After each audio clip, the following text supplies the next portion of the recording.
Magandang araw ng Biyernes, narito na ang headlines dito sa Philippine News Agency. Inihayag ng National Economic and Development Authority o NEDA na ang pagbaba ng poverty rate ng bansa noong 2023 ay patunay ng pagsisikap ng pamahalaan na pababain ang antas ng kahirapan sa mga rehiyon at lalawigan. Batay sa datos mula sa Philippine Statistics Authority, bumaba sa 15.5% ang national poverty rate noong 2023 mula sa 18.1% noong 2021. Malaki rin ang ibinaba ng poverty incidence sa 11 sa 18 rehiyon ng bansa noong nakaraang taon. Ayon kay NEDA Secretary Arsenio Balisacan, bagamat bumaba ang poverty rate, patuloy na tututukan ng pamahalaan ng mga ugat ng kahirapan upang matiyak na magpapatuloy ang pagbaba nito. Nagpaliwanag din siya hinggil sa maling pananaw tungkol sa food at poverty threshold. Aniya, itinakda ang poverty threshold noong 2023 sa halagang 13,873 pesos kada buwan para sa pamilyang may 5 miyembro, habang ang food threshold naman ay nasa 9,581 pesos kada buwan. Ang mga threshold na ito ay bahagian niya ng mas malawak na kasangkapan para sukatin ang progreso ng pag-unlad ng bansa at ang pagiging epektibo ng mga polisiya at programa ng pamahalaan sa pagtugon sa kahirapan. Hindi rin umano intensyon ng nasabing threshold na diktahan kung magkano ang nararapat na budget ng isang pamilya para sa pagkain at disenteng pamumuhay. Dagdag pa ni Balisacan, ang poverty incidence ay isang malaking issue na nangangailangan ng tuloy-tuloy at magkakaugnay na mga solusyon, lalo na at malaki ang epekto nito sa bansa. Samantala, itinalaga ni Pangulong Ferdinand R. Marcos Jr. si Negros Occidental Representative Jose Francisco Bantug Benitez bilang bagong Director General ng Technical Education and Skills Development Authority o TESDA.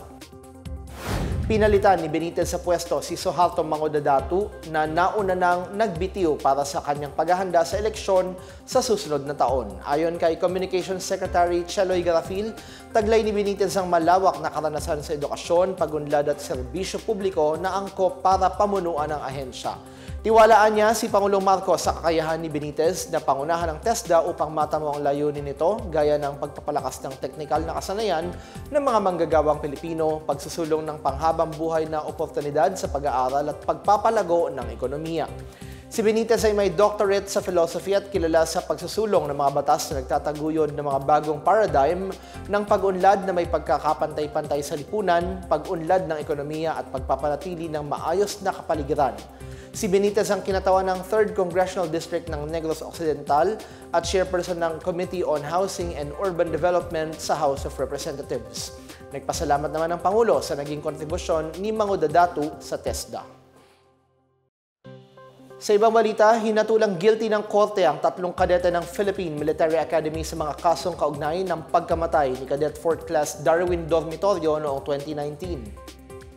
Sa ibinahaging kopya ng desisyon ng kapatid ni Dormitorio na si Dexter mula sa Baguio Regional Trial Court Branch 5, guilty sa kasong hazing at murder sina Shalimar Imperial Jr. at Felix Lumbag Jr. habang guilty naman sa kasong hazing si Julius Carlo Tadena. Sinentensyahan ng 3 ng reklusyon perpetua o hanggang 40 taong pagkakulong. Pinatawan din sina Imperial at Lumbag ng multang tig 3 milyong piso para sa hazing, tig 75,000 pesos, para sa civil indemnity, tig 75,000 pesos para sa moral damages, tig 25,000 pesos para sa temperate damages at 100,000 pesos para sa attorney's fees. 2 milyong piso naman ang multang ipinataw kay Tadena. Nagpasalamat ang abogado ng pamilya ng biktima na si Attorney Adrian Bonifacio sa desisyon na itinuturing nilang tagumpay para kay Darwin at sa kanyang yumaong ama na si Colonel William Dormitorio. Pumanaw si Darwin sa PMA Hospital noong Setyembre 18, 2019 matapos magtamo ng mga pasa at sugat sa katawan. Bahagyang dumami ang mga Pilipino na tutol sa panukalang gawing legal ang diborsyo sa bansa kumpara noong nakaraang taon. Batay sa panibagong survey ng Octa Research, mahigit kalahati ng populasyon o 57% ang nagsabing ayaw nilang maging legal ang diborsyo noong ikalawang quarter ng taong ito. Tumaas ito mula sa 51% batay sa survey noong 3rd quarter ng 2023. 39% ang nagsabing suportado nila ang diborsyo, o mas mababa ng 2% mula sa nakaraang survey. 4% naman ang walang pasya. Sa Balance Luzon, ang may pinakamataas na porsyento ng mga Pilipino na ayaw maging legal ang diborsyo na nasa 61%. Pinakamataas ang porsyento ng mga sumusuporta sa diborsyo sa Visayas na nasa 50%. 55% naman ng mga Pilipino ang hindi raw boboto sa mga kandidato na suportado ang pagsasaligal ng diborsyo. Samantala, 94% ng mga sumusuporta sa diborsyo ang payag na magdiborsyo ang mag-asawang hiwalay na at hindi na magkakasundo. 95% ang payag sa diborsyo para sa mga asawang biktima ng pang-aabuso. 96% naman ang nagsabing dapat makapagdiborsyo ang mag-asawang hindi na nagsasama at wala ng pag-asang magkasundo. Balitang sports, plano ng Philippine Olympic Committee na imbitahan ng Phil-British gymnast na si Jake Jarman na lumaban sa 2028 Los Angeles Olympics sa ilalim ng bandila ng Pilipinas. Ayon kay Nico Huelgas, POC Head of Pre-Olympic Training Camp, posibleng kunin nila si Jarman para sumapi sa gymnastics team competition kasama ng Team Philippines. Dagdag ni Huelgas, 2 atleta pa ang pinaplanong hikayatin na sumali sa grupo. Ito ang unang beses na makakasali ang Pilipinas sa gymnastics team competition sa Olympics sakaling mabuo ang koponan. Naging agaw pansin si Jarman noong Paris Olympics nang makalaban niya ang 2-time gold medalist at pambato ng Pilipinas na si Carlos Yulo. Nauna nang inanunsyo ni Gymnastics Association of the Philippines President Cynthia Carrion na kinausap nila si Jarman para sa posibilidad na lumaban para sa Pilipinas sa 2028 Olympics. Bagamat bukas siya sa paanyaya, nilinaw ni Jarman na sa ngayon ay mananatili siyang bahagi ng koponan ng Britanya.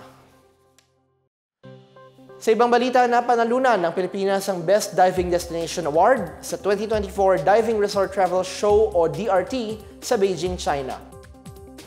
Ayon kay Philippine Ambassador to China Jaime Flor Cruz, pursigido ang gobyerno na ipakilala ang Pilipinas sa mundo bilang premyadong tourist destination para sa diving.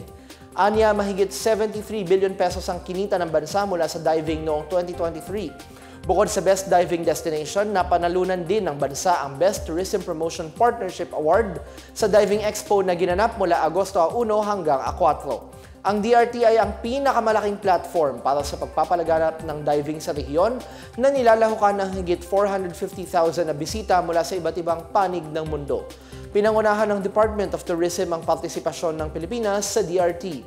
Naunang inanunsyo ng DOT ang planong magtayo ng karagdagang 5 hyperbaric chamber sa mga dive destinations sa bansa tulad ng Puerto Galera, Boracay, Cebu, Negros Oriental at Camiguin. Nasa 120 lugar sa bansa ang dinedevelop bilang mga dive destination ayon sa Philippine Commission on Sports Scuba Diving. At yan ang pinakabago at pinakamahalagang balita sa mga oras na ito, hatid sa inyo ng PNA Headlines. Para sa iba pang mga balita at impormasyon, bisitahin lamang ang aming webpage, pna.gov.ph, ang aming Facebook at X account, Philippine News Agency. Ipinapalabas din ang PNA Headlines sa Facebook page ng serbisyo. Mapapanood din ang PNA Headlines sa pamamagitan ng link sa website ng News and Information Bureau sa ilalim ng PNA News at sa YouTube account ng Philippine News Agency.